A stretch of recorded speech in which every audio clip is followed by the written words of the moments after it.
If you're over 40 and you've been struggling with persistent back pain or joint inflammation that's keeping you from enjoying your favorite activities, and you've tried everything without lasting relief, this episode's for you. Join me and fitness expert Megan Dahlman as we reveal how to manage and potentially eliminate midlife back pain for good.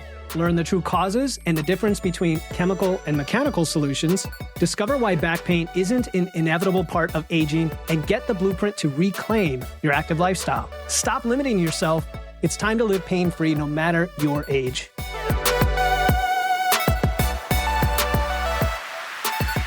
Welcome to Wits and Weights, the podcast that blends evidence and engineering to help you build smart, efficient systems to achieve your dream physique.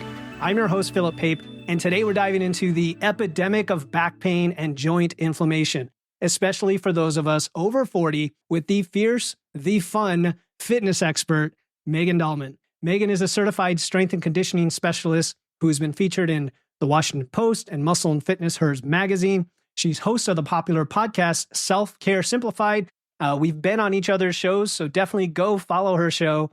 And she's coached hundreds of women over the past 15 years, helping them feel strong, healthy, and confident in their bodies. Megan and I had a lot of fun talking to each other about menopause belly fat last time. We've talked about training. We've talked about protein. We've talked about building muscle. And I'm stoked to collaborate again so that you can learn about the hidden causes of midlife back pain, the surprising solutions that do and don't work, and how to tailor your approach for lasting relief. Megan, it's good to see you again. So good to see you again, Philip. This is great. I'm excited for this conversation. I love talking about back pain, of all things.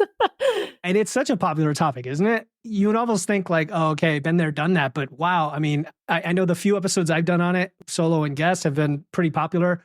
And you and I seem to have a hit when we get together, and people love to hear all the things they can do to improve their health.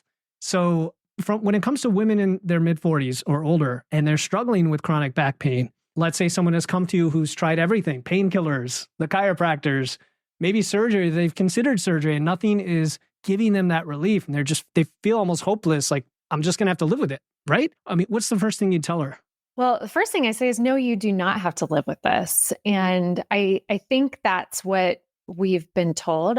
We have this impression that, oh, once you reach midlife, it's inevitable. You're going to have back pain. It's just a natural part of aging. And oh, well, my husband and I were watching a stand-up comedy a little bit ago, and it was a huge joke. And everybody in the audience was laughing about it because they could all resonate with like, oh, you reach 40, you're going to have back pain. Ha, ha, ha. And I'm like, no. This is not an inevitable part of aging. And there are absolutely things that you can do to significantly improve the way that your back feels. And so I don't want people to just say, this is how it is, and then continue to live their life just sweeping it under the rug. Because if they don't do something about it, like if you continue to push through the pain, it will impact your body on so many levels, probably levels that you don't anticipate. You'll probably start moving less in general, which we all know that contributes to lower metabolism, less muscle mass on your body. The rest of your joints will start to hurt. You'll start to lose motivation. And pretty soon you'll wake up like 5-10 years later and realize, wow, I am in incredibly terrible shape. And most people can trace it all the way back to back pain. And that was kind of like the beginning of this downward spiral, just this low grade chronic back pain. So if we can take care of this opens the door to you living a full, fulfilling life for many years to come. Awesome. That's why we're talking today, because people want to know, what do I do? But before we get there, I do want to frame the context, because I know you've mentioned that some staggering high number of adults, like 540 million, something like that, suffer from back pain. So we know it's common. I've dealt with it in the past. Almost every client I've had has some level of that, or had, because they don't anymore, because Megan and I know how to help you out. Can you just break down why it is so prevalent, especially for women in midlife, but even in general? Yeah, I mean, the stats are staggering. You're right. It's 540 million adults right now are suffering from some form of back pain. And I think we can clump a bunch of different things into that. There's just general lumbar spine pain, but there's also things like sciatica, SI joint dysfunction. So things like that are kind of all around this low back, hip pelvis issue. So it's kind of all in there. And the stats show that women actually are more likely to suffer from back pain than men. So in women 45 and older, approximately 35% of women have suffered from back pain in the last 3 months, which is pretty wild. That's a third of women. And then that stat increases with age. So it goes up to nearly half of all women will have back pain around 75 years old if you don't do something about it. So I think a lot of that is potentially, especially with women, a lot of that is potentially due to just the shape of the pelvis. And for many women that have been pregnant, the stresses of going through pregnancy and childbirth and some of the changes that occur to your pelvis during that time and the integrity of your pelvic floor muscles, the integrity of your core, all of those things can change during that time. And if you're not careful to go back in and heal those muscles and re-strengthen them, over time, like it can slowly degenerate and just slowly get worse and worse as far as like having that really important core stability in there. And then the biggest thing for women in midlife is those hormonal changes. And I know we're going to talk a lot about that, but that is, you have that double whammy of maybe you were pregnant years ago where you dealt with sciatica when you were pregnant and diastasis recti, separated abdominals, pelvic floor issues, never really dealt with it. And now we get to 45 years old and now we throw these hormonal issues into the mix and we just have this storm for back pain of some form. So let's go there and talk about the hormones because, I hadn't even thought about the fact that, your spine and your general anatomy basically shifts from pregnancy and potentially quite a bit. And then now you add in the storm of hormones, peri and postmenopause. I know we want to talk about joint inflammation as well. So if they're connected, I would love to hear that connection. But regardless, what is the link between hormones and some of these, challenges? Absolutely. It's huge. Women have estrogen receptors all over their body, essentially in every system of their body. So your muscle tissues have estrogen receptors, pelvic floor muscles, those are muscle tissues, those have estrogen receptors. Even your joint fluid, that synovial fluid in the joint has estrogen receptors. And what estrogen does, it's one of these like magic hormones. It really helps to maintain the integrity of your muscle cells. It helps to keep inflammation at bay, especially in your joint spaces. It's kind of this like magical hormone that keeps all your cells working properly. But when we slowly turn off that estrogen hose, like when your body slowly starts to produce less and less estrogen, all of those issues now can float to the surface. So no longer do your muscles have just this natural integrity. Now you have to work at it to keep your muscle tissues maintaining their strength and function. No longer do you have just natural joint fluid that is naturally anti-inflammatory.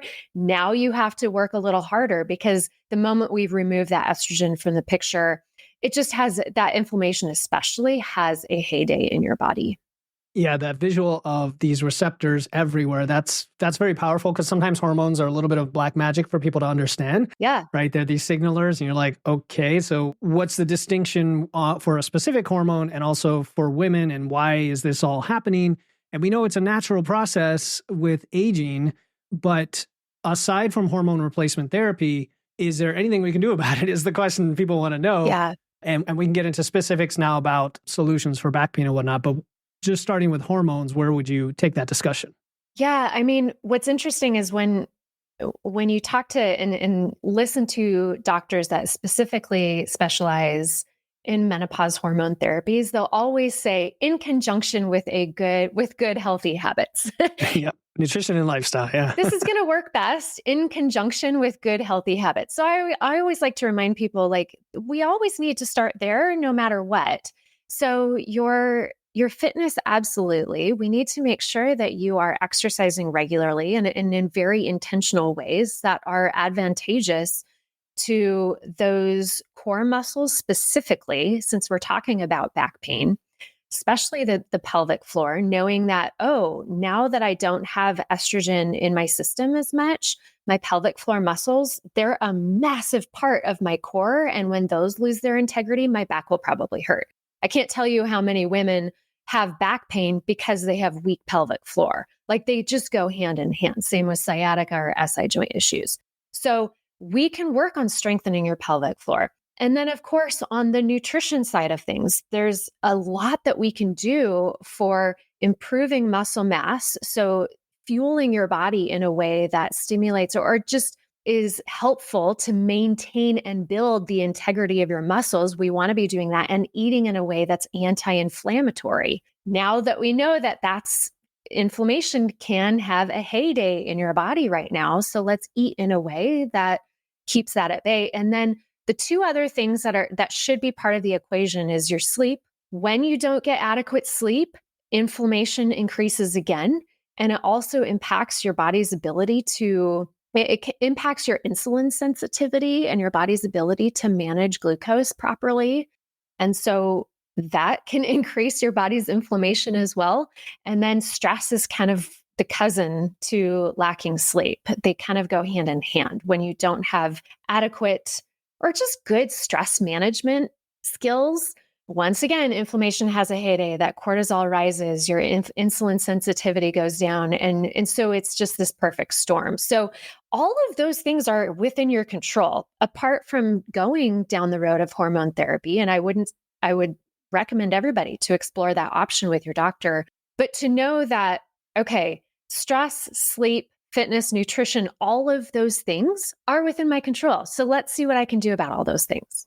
Yeah, it's empowering. And those 4 pillars are the same ones we always come back to, isn't it? Yes. You and I just recorded yesterday on your show, and same thing. It's like, it's okay, which is good, right? Because it's not this confusing, obtuse, complicated thing necessarily. Not to say it's easy, quote unquote, but we know what to do. Let's break down a few of those, starting with the fitness. You mentioned pelvic floor strengthening. I think you recently did I think it was an episode, and spoiler alert, you talked about glutes, like supporting the glutes for your back, which all sounds to me like strength training. And so the question is, what is the most, I guess, accessible approach for most women listening who maybe not training yet, or maybe they just got started, but they're not entirely sure what to do? Core. Absolutely. Like we got to start with your core, but it does help to have an understanding of what your core actually is. I think sometimes we hear core, like you need to do core work, and we immediately equate that to abs, And I always say it's kind of like mirror muscle training. We all have a tendency to walk in front of a mirror and want to just train the muscles that we can see in the mirror. And your abs, those 6-pack muscles, maybe your obliques kind of fall into that category. But when it comes to good quality core training, the type of core training that's going to eliminate back and hip pain and improve your function for many years to come, it has to be 3-dimensional. And your core is made up of your pelvic floor on the bottom, your diaphragm on the top. Believe it or not, your diaphragm is one of the largest muscles of your core. And then it's also comprised of those deep inner layers of core muscles that connect directly to your pelvis and your spine. Those include some hip flexors, and those absolutely include your glutes on the backside. And then we get to the big abdominal muscles that you can see and some of those low back muscles that you can see. So a good core training program is going to impact all of those muscles. It's going to include training for all of those muscles. And it sounds like, oh my goodness, then if there's like 25 core muscles, do I need 25 different exercises? That's how people think sometimes. I know. And I usually say, let's just start with 3. So the best 3 core exercises to begin with, first of all, is learning how to do a pelvic tilt with an exhale. So what that's going to do is it's going to combine some of those the deepest layers of core muscles, the ones that attach directly into your lumbar spine, your pelvic floor muscles. And then when we add an exhale to it, that connects your diaphragm with it too. So the way you do this, a good way is just laying on your back, tucking your pelvis under or tucking your tailbone under so you feel your low back pressing into the floor. Once you get that position, like exhale and push all of the air out, and then release everything and do it again. And you're going to instantly feel like, oh, wow, there was a good bracing sensation that I felt there. The second exercise is a good glute bridge. So just in that same position, you're on your back, you've got your feet planted, You got to press through your heels, mind you. It's got to be the heels. If you press through your toes to lift your hips up off the floor, you'll be working your quads a little bit more. And we really want to get those glutes working. So pressing through the heels, squeezing your buns and pushing your hips up, not overarching at the top, but just getting those glutes working. So that's another really great core exercise. And then if you do have the ability to get on your hands and knees, some people just can't. They don't like that pressure on the hands and knees.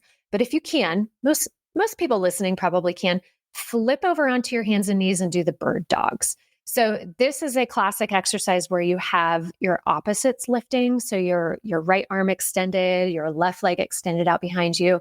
Big mistake that people make with this exercise is that they don't achieve a neutral spine first. They just kind of get in position and lift and think about, let me lift as high as I can. I'm working the muscles across my back. It's like, actually, you're working your anti-rotators and your stabilizers. So the purpose of that exercise is not to just lift as high as you can and feel your back muscles. It's really to lock in on neutral spine. So I always find that doing that exhale gets all of your pelvic floor, your diaphragm, all of those deep core muscles like engaged and locked in, and then extend your opposites and think about reaching them straight forward and straight back. So those are kind of a big 3 exercises that are a great place for anybody to start with good quality core training. The pelvic tilt with exhale, the glute bridge, and the bird dogs. And I've definitely have experienced bird dogs back in my CrossFit days as part of the warm up. We actually did those a lot. Dead bugs and all sorts of things. Oh yeah. So a couple of follow-ups on these. Then you mentioned bracing. What are your thoughts on bracing in general, like the Valsalva maneuver when you start to, I guess, upgrade or graduate into bigger lifts or full-on strength training with free weights and things like that? What are your thoughts? Yeah, I think the Valsalva maneuver is very advanced, actually. And a lot of people can achieve the same level of what we're trying to do is create a lot of intra-abdominal pressure is what's going on there. So creating a lot of pressure inside the abdominal cavity to stabilize the lumbar spine. So I would not recommend experimenting with the Valsalva maneuver if you don't already know how to perform a good Kegel. And I don't care if you are a man or a woman, understanding how to engage your pelvic floor muscles, that alone combined with a powerful exhale, and it doesn't need to be holding your breath, but exhaling during the movement, especially exhaling during the pushing phase of a movement. Those 2 things combined can create a lot of that intra-abdominal pressure without the risk of sending your blood pressure through the roof. So that is sometimes a risk with amateurs doing the Valsalva maneuver, is that they'll hold their breath, creating a lot of this intra-abdominal pressure. They'll bust out 4-5 reps of something super heavy, and then they'll pass out. Yeah, because they shouldn't be holding their breath the whole time. Yeah. Yes. So I would say explore learning how to create that intra-abdominal pressure by understanding engaging the pelvic floor in combination with a slow, firm exhale. That can create enough bracing and core stability when you do heavy lifting that you probably don't need. You might not need the Valsalva. You might not even need a belt. Like you might not. A lot of people do. If you're going super heavy, it could be helpful. But knowing how to almost create like your own internal belt, like with a really firm, hard exhale combined with a pelvic floor engagement, it's almost like you're putting on this like internal belt. Yeah, and I'm kind of TMI squeezing as we do this, I know. just because thinking about it. It's good. It's funny. One lift that surprisingly engages all of that is the overhead press with a barbell. If you do it right, because then you have to squeeze your quads and engage your glutes. Yes. And I will mention, since you brought that up, a big mistake that a lot of people make with overhead pressing is as they push their arms up, their rib cage will float up and in turn cause their low back to arch. So if you think about what happens if you squeeze your shoulder blades back really far and it causes your rib cage to kind of lift and flare up, most likely what will also happen at the same time is that your low back, your lumbar spine will arch a little bit extra. And in that moment, your abdominal muscles are disengaged. And so whenever I teach people how to do an overhead press, I always say, let's tuck your rib cage down first, just a little bit. Let's connect it to the top of your hip bone and feel a little bit of that core engagement, and then extend your arms overhead and try to get all of the action just from your shoulder blades and your shoulder joint. And we don't want to see any of that rib cage flare, because that could put your low back at risk. So even though the rib cage flare is happening on the front side, it can in turn make your low back hurt when you're lifting. It's so true. And personal experience from back in the day too. Yeah. And don't forget the shrug at the top. When you get to the top, really shrug all the way through to avoid that impingement. Yeah. All good lessons we've had experience with. So, all right. I mean, we can go down a rabbit hole with lifting, but there's other things I want to cover for folks, because you mentioned nutrition. Yes. And I reached out to my community this week. I'm like, Megan's back on. They're super excited.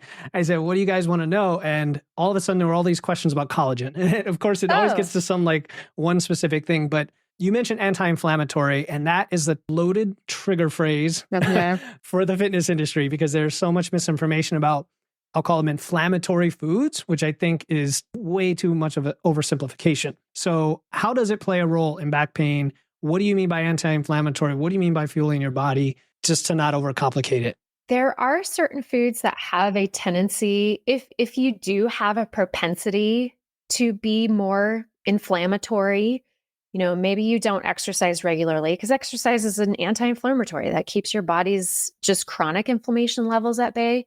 If you don't sleep well, if your stress is out of control, like if you already have this inflammatory environment, then certain foods can like put fuel on the fire. So those foods tend to be packaged processed foods, especially foods that are high in processed carbohydrates and high in added sugars. I always like to say added sugars. You and I talked about this yesterday together about fruit. And yes, fruit has natural sugars, but we don't want to worry about natural sugars in food. Dairy foods have natural sugar, like lactose is a sugar. It's a naturally occurring sugar. So it's not going to have the same inflammatory effect in your body as having a package of Skittles. Like it's very different. So added sugars are the things that you just want to kind of be more aware of. Foods that are high, like high amounts of saturated fats that are not being balanced with the other forms of good, healthy fats. And I have to always be careful when I say healthy fats, because saturated fat is a healthy fat too. It starts to get bonkers in your body when you have too much of that in relation to the other forms of fats. And then alcohol can be inflammatory as well. Now, what's cool though, is that there are foods that have shown to ratchet down inflammation levels. And the two big powerhouses are foods that are high in polyphenols and omega-3 fatty acids. These are kind of like your like super team of eating more foods with polyphenols and omega-3s. Like this can actually help to pull down your body's inflammation levels. And you can actually see an improvement in the way your joints feel because of this. So polyphenols, these are just compounds that are found in certain fruits and vegetables, actually. Berries are really high in them. Leafy greens are really high in polyphenols. Cruciferous vegetables, those are like the broccoli, cauliflower, Brussels sprouts, cabbage. Those are really high in polyphenols. So I always say, if you can have a salad every day, if you can have berries every day, like you're doing pretty great. If you can have those cruciferous vegetables a couple times a week, that's going to be great. Omega-3 fatty acids, those of course are found in flax seeds, flaxseed oil, chia, walnuts, fish.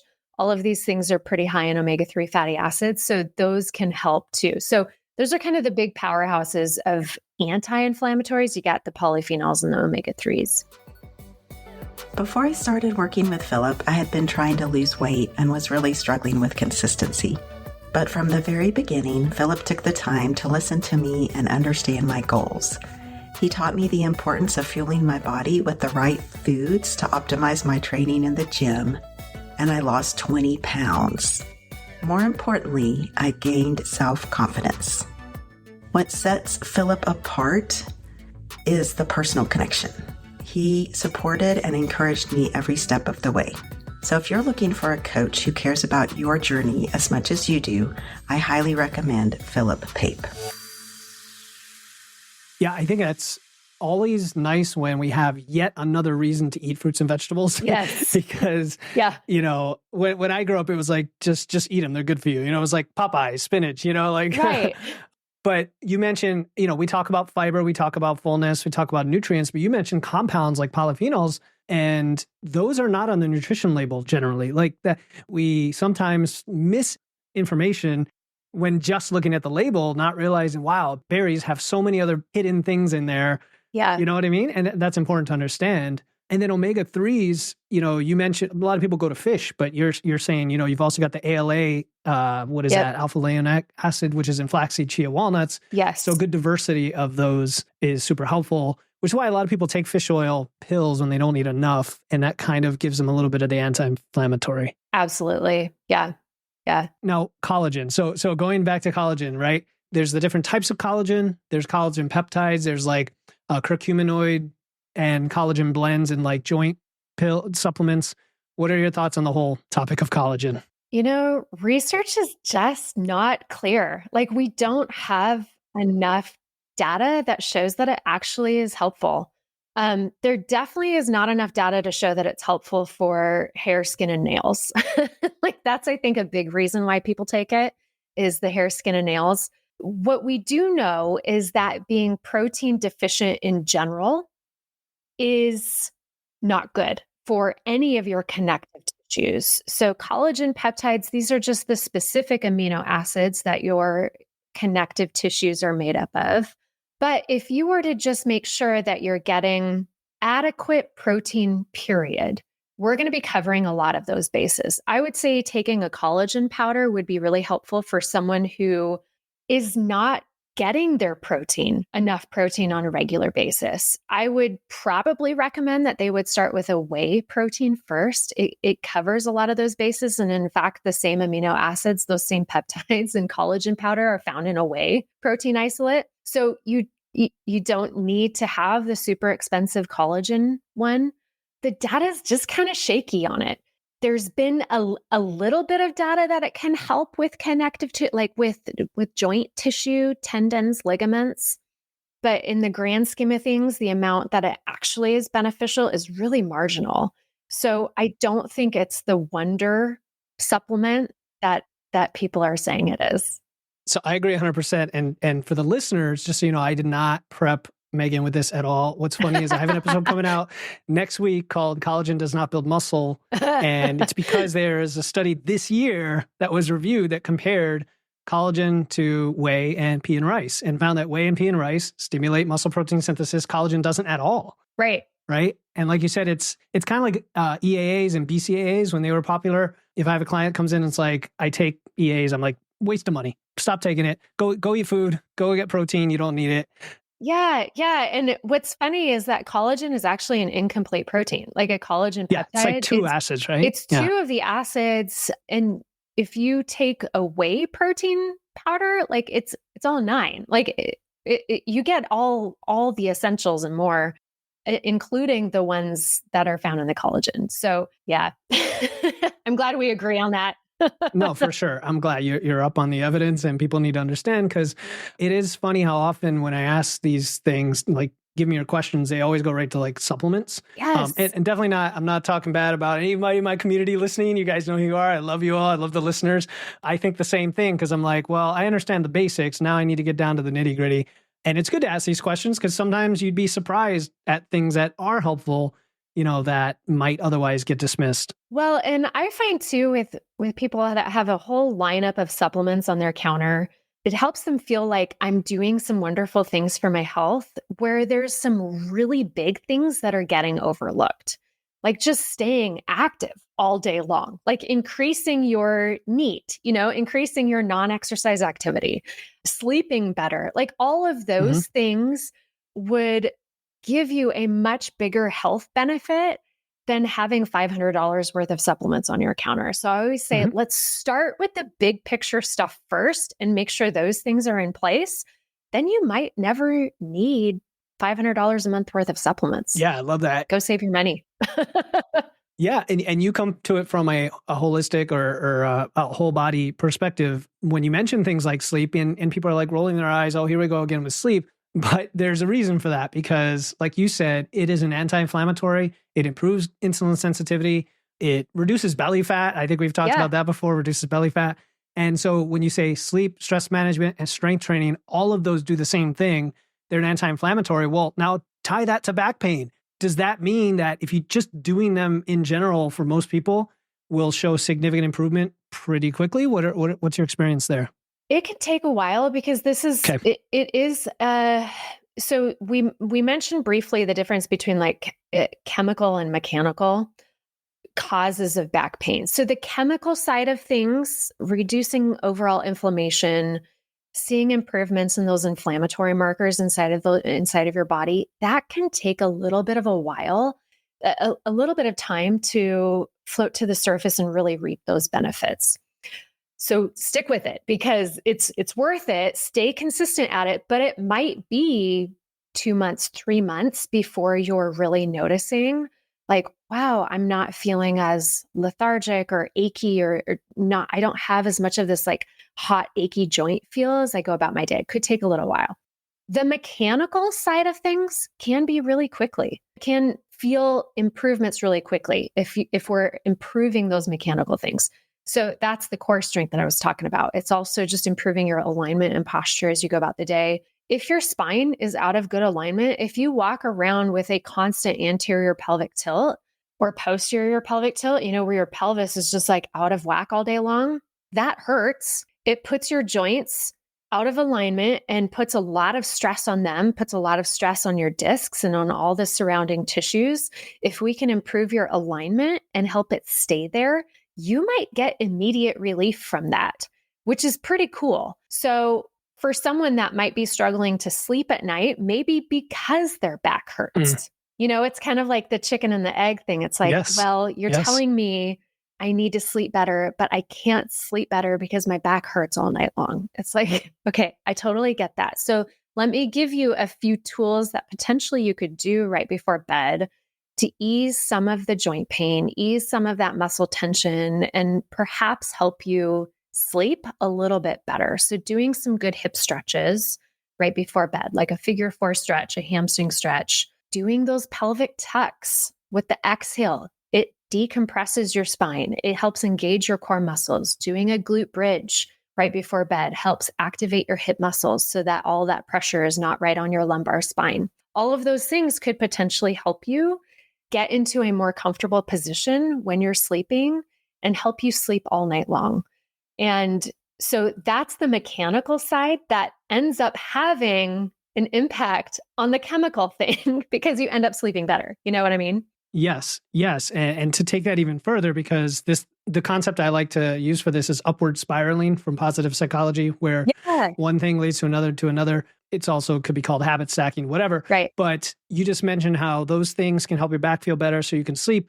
It also gives you a chance to create this pre-bed ritual, which I'm always telling people, like, if you can get off your screen, that's one of the best things you could do right before bed, but you need to replace it with something because nobody can just jump into bed. So, whether that's reading a book, breath work, meditation, or guess what? You're strengthening of your core before bed because you have back pain, and then you'll also sleep better.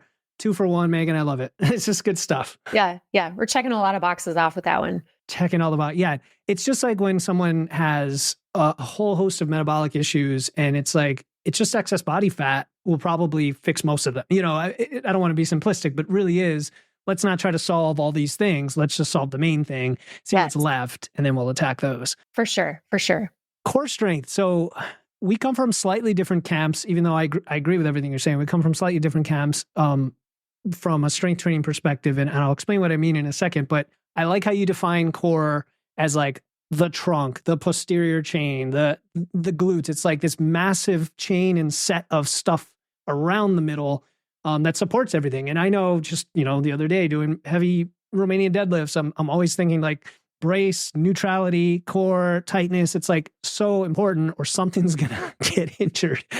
And it also helps your back because you can do some movement you don't think is back related, like a bench press, and then feel back pain from that because you're not tight with your core. So where I'm going with that is, what are your thoughts on then traditional strength training movements for back pain, like deadlifts, squats, and the like? I think that they can be really helpful for the exact reason that you just said. Like when I'm going through that movement, I am having to engage my core and pay attention to the neutrality and really brace and create that integrity around my spine. It can be some of the best core training. However, if you do those movements and load them up with pretty heavy loads, if you don't already have the coordination of knowing how to engage those muscles properly, if you don't have the awareness of what good technique and posture is, if you don't already have a certain base level of core strength, it could put you at risk. So they could either be excellent core exercises and really, really great for your back, or it could be sabotaging your back and actually really hurt your back if you do them incorrectly and don't have good like core engagement as you do them. Yeah. You could go either way, really. No, it makes sense because when I think of the person, so some people are, what's the word another guy used? He called like, not athletically clumsy, but just, oh man, I don't know what the word is. It's somewhat derogatory, but it's people who aren't necessarily naturally athletic when they try to lift weights, right? Yep. So if you say, okay, start this whole body strength training program and just go and do it, they could really hurt themselves even at a light weight. Even if you say start light, even if they watch videos, even if they post form checks, other than having a personal trainer who knows what they're doing, which is few and far between. I'm sorry to say, and you're one of the ones who do. It takes a lot of that to be doing in concert with learning those lifts to get it right. Whereas what you're suggesting is maybe there's a pre-phase that's really intelligent to take time doing and get mind-body connection, right? Mind-body connection with what's going on. And then you can apply it to other things. Yeah, absolutely. Yeah. And whenever I start with any of my clients, we spend a lot of time training the core, no matter what, whether you have back pain or not. Like we're just going to do it because anytime you lift or push or just ambulate through your day, all of those forces go through your core. So if you don't have back pain now, if we don't train your core, you will get it. It will happen. And that's when it is inevitable. Like that's if you don't train your core muscles, like then yeah, I could say you will most likely get back pain at some point in the future, especially if you continue to strength train and continue to just lift heavy weights without having a good foundation of core control and knowing how to activate and engage your core when you're going through those heavier lifting exercises. Yeah, one of the first things you said was, also don't push through pain. So even if you are one of those men or women who are already lifting, maybe you're already doing that, and you start to get that fatigue, it often starts as just a little bit of throbbing, a little bit of pain, that soreness that persists longer than it should. It's very localized. It can kind of ramp up and up. And if you can't tell, again, I have personal experience. That's what happens. And if you push too hard, something's going to give. And that's where you need to listen to yourself.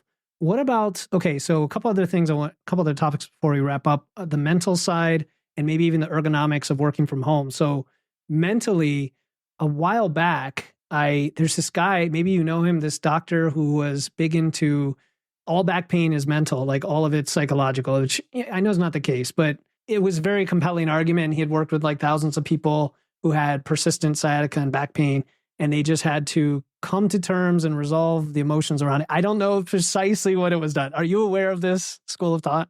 I am. And so here's the thing, like pain is all perceived in your brain. So true. Pain is just some sort of signal that your body is sending to your brain. And sometimes your brain can do funny things and perceive pain that isn't actually damage. So I've had this a lot with individuals where maybe years ago they had an incident where they hurt their back. And now they have this really strong memory of this happened. And now whenever I get into this position, I'm scared, I tense up. And my brain starts to perceive that there's some sort of damage occurring in the area. This happens a lot with cramping. Muscles cramp a lot. They cramp constantly. And especially weak, underdeveloped muscles. And a cramp can sometimes feel like damage is happening because it can be very painful of having like constant tension and cramping in a muscle and guarding. And this happens a lot in especially your low back muscles. And your brain will start to perceive that like something has been damaged. And for a lot of people, especially with a history of back pain, frequently I'll say, did you do anything? Like I'll ask them, was there an acute injury that happened here? Did you feel a pop? Did you experience like, whoa, just suddenly a ripping or a tearing feeling or something like that? Most of them are like, no, it just kind of came on over time. Most of the time, I have discovered that it is a guarding sensation, like those lumbar spine muscles, a lot of those deep core muscles felt like they were being put under a stressor that it wasn't ready for. And so they guard and clamp down. That is a very powerful feeling, and your brain will sometimes perceive that as damage. Something happened, and we got to guard even more. So quite often, just getting that person in a comfortable position and telling them to do deep breath work to get those muscles to release and to stop cramping and guarding is one of the most powerful things. Now, is that mind over matter? No, there is actually something mechanical going on that's creating the pain. There was muscle tension, guarding, clamping. So it's not all in your head. I find that might be a really discouraging thing to hear. Like, oh, it's all in your head. Right. Like gaslighting almost. Yeah. Yeah. And that I don't find that that's very helpful, but there can be a really powerful mind-body connection, and sometimes learning how to override those cramping and guarding mechanisms that your body naturally will want to do when it feels stressed out can be a really powerful thing for pain. Yeah. You're essentially retraining, rewiring the neural connections associated with that for something positive. But it helps to know what that positive thing is. And that's where the information you're sharing is so powerful and helpful. So for those of us who are working from home, right, and sitting down all day, I think of the ergonomic aspects of back pain, like just sitting. What are your thoughts on what people can do differently as far as their day-to-day pattern when they are working from home for long stretches? The movement first and foremost. So even if you have a perfect ergonomic setup, your joints will get cranky if they stay in one spot for too long, even if they're perfectly aligned. So what happens when you don't continue to move and lubricate your joints, like that synovial fluid actually can start to seep out of the joint space a little bit. And then once you move that joint, kind of vacuums it back up and it lubricates the joint. So if you are in one spot for very long, really try to train your body like every 20, 30 minutes, no matter where I am. Even if I have a perfect ergonomic setup, I need to still move no matter what. If possible, I do recommend people getting a standing desk. I have a high-low desk, a standing desk. I love it because I know you're standing now. I'm actually sitting right now. It's hard to tell sometimes, right? Yeah, I go back and forth between standing and sitting all day long. It's not that sitting is bad, because sometimes when people are standing, they'll actually stand with poor posture too. So just staying moving is the most important thing. A couple things to think about as you are, whether standing or sitting, is thinking of good posture starting with your pelvis. Often we think of posture beginning with our shoulders and like just our shoulder blades and not slouching. But if you think of posture, it really begins at the pelvis. And if you can keep your pelvis really well aligned, we don't want it tipping one direction, like cocked out to the side. We don't want it dumping forward or slumped under.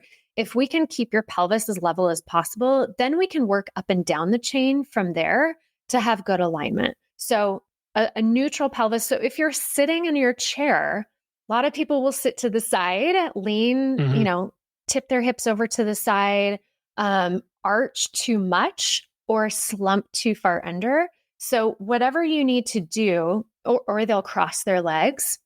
So having your feet planted perfectly level so that your pelvis is sitting level. Same with when you're standing, having your feet planted level so that your pelvis is level.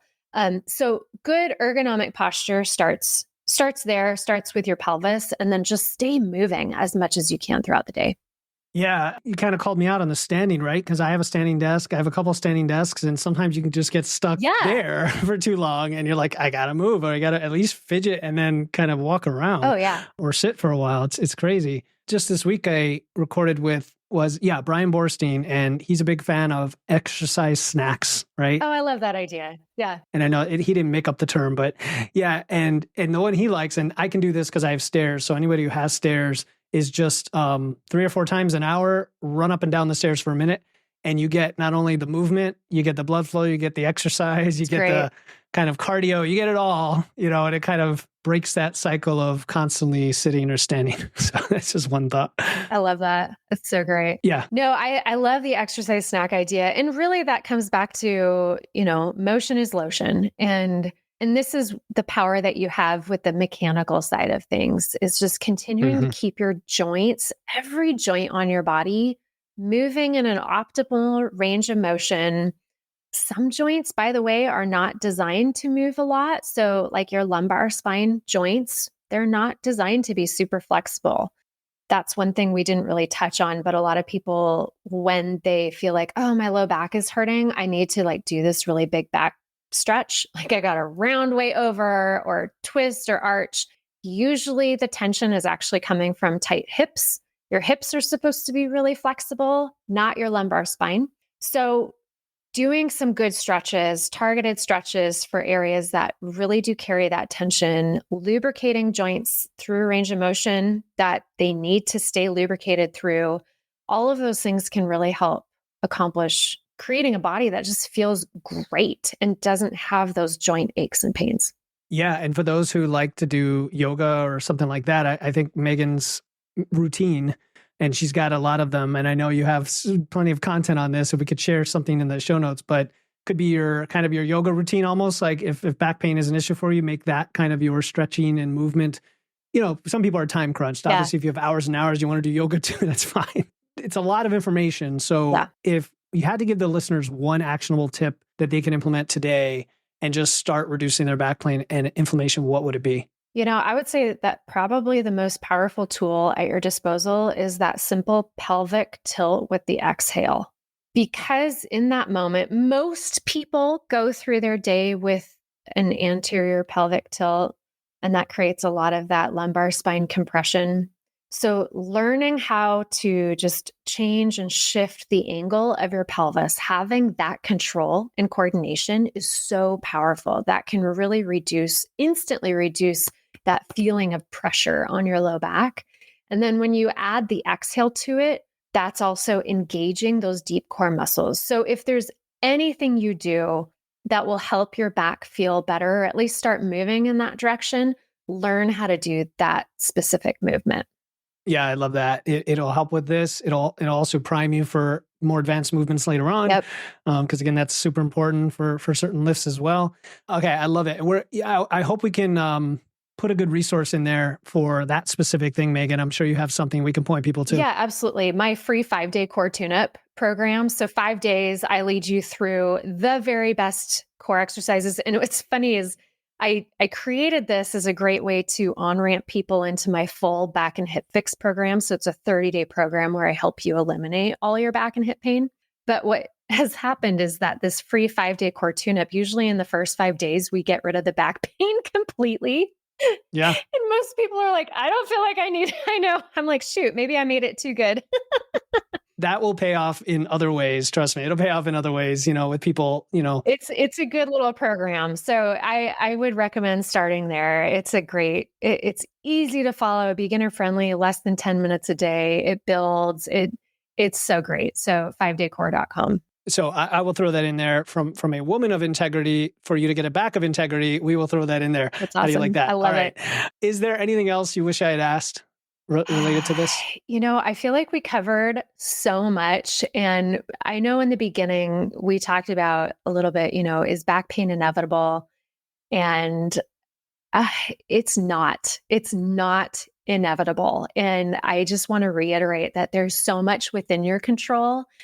And it might be that you have to continue to revisit these things because you always need to be eating healthy. It's not like you eat a salad once and one and done. Like, okay, good. Now I'm healthy. This is training, like making sure that your back stays healthy means that you have to continue to revisit this stuff. Like I'm going to be training my core until the day that I die. Same with, I'm going to be eating salads until the day that I die and moving and walk. Like as much as is within my control. So it's not necessarily a one and done thing, but you do have so much in your power to ensure that you do have a healthy back. It's not inevitable. Back pain is not inevitable.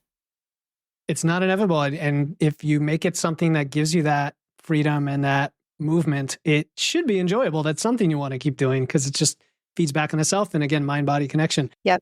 All right. So we talked about the core course that we'll throw in there. But where can listeners learn more about you, Megan? Definitely come check out my podcast. Philip, you've been a great guest on my show. That's Self-Care Simplified. And then we have, I'm not sure when this episode is going live, but we have a brand new weekly newsletter that's coming out called Weekly Jumpstart. Free newsletter full of incredible information, exercises, recipes, tips. I think the first edition is all about joint pain and inflammation, actually. So every week we're sending out this newsletter. So it's just weeklyjumpstart.com is where you can sign up for the free newsletter. So we're trying to get as many people just this really good quality information each week in a good digestible way. So definitely check that stuff out. Perfect. I will throw that in the show notes. And for the listener, check out Megan's podcast, Self-Care Simplified. Our episode's going to be on there as well. What did we talk about? Fat loss, right? Personalized fat loss. Yeah, it was good. It was really good. So check that out and keep coming back. And Megan, again, let's keep in touch because it's always awesome to talk to you. You're so full of energy and light and wisdom, which is a great combination. So thank you. Thanks for having me, Philip.